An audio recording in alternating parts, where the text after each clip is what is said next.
I don't think we ever thought this journey to get to the Boston Marathon was going to be so hard. It's been tough, but I get out there and it's cold and life can be tough, but I think about Dad when I'm out there doing it. I'm happy to put that forward. I'm happy to do this in order to enable us to have this really cool family experience. This is a fantastic opportunity for me to do something really incredible with my dad. We don't know exactly how much time he has left. And I want to spend as many moments as I can with him. Okay.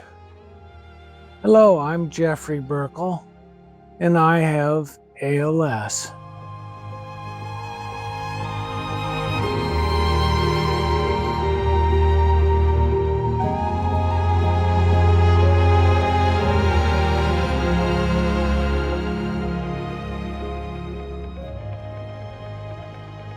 So, we have a family adventure going on.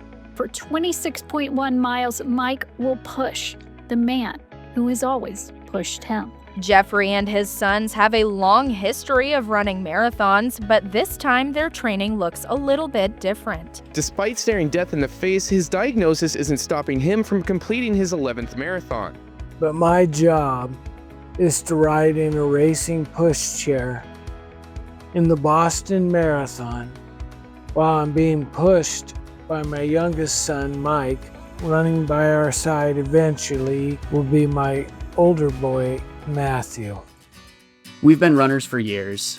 Mikey and I first started running when we were living in England, and Dad ran his first marathon when we were living in England when Mikey and I were kids. As a kid, I was just kind of saw him doing it. I thought, oh, let me give it a try. Then, of course, when we moved back to America and we continued running and we were in middle school, high school, and college cross-country programs, that really continued to develop us into the runners we are today. This diagnosis kind of, I would say it kind of comes out of nowhere for everybody who gets ALS, and that's kind of the story for us. Yeah, obviously it's tough to hear that your dad has been diagnosed with a terminal disease. And you think, oh, what can we do? What should we do? And I remember thinking, let's do something fun with Dad. Let's do something special. So I talked to Mike, my brother, and we decided we wanted to do Boston, all three of us together.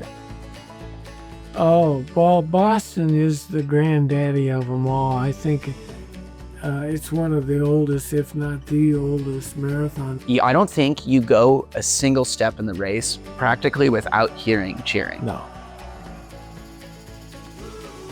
We set our sights pretty high, and it was, it's a very big challenge to get to Boston, and I'm very proud of us for accomplishing it and getting there, and now we're going to do it. Yeah, we are. And I'm very excited for it. But I'm so proud of you guys. Boston is a very special experience. But this is the first true marathon we're going to do together. We've obviously never done the Boston Marathon together, so we are going to reach what is, I would say, the most fun run I've ever done in my life. And I'm going to do it with my dad, and he cannot get away from me the whole time we're there. So we're going to spend that entire experience together. Say hi, Mike. Look at that. Sunrise. Here we are at the State Fair Marathon. Having a great time. We are. My favorite way to spend time is with my family, the people I love.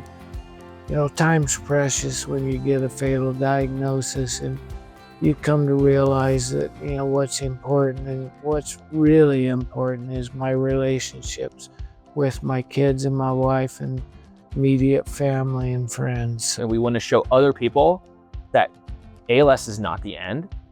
Just your diagnosis is not the end. And obviously life is going to get harder, but take every day that you are here and live that life that you can, and look at your family and ask them for help. You can still have a good life with ALS, and that you can get out and go, and it's your choice to what attitude you have about dealing with it. So, collectively as a family, we don't like me having been diagnosed and having ALS, but you have a choice in how you respond to that. My goals with this experience are to really show Dad that we love him, that we're here for him, that we support him, that he's not in this battle alone. I'm overwhelmed by the gift of love that my boys are giving me. My gratefulness and my love for my family is sincere.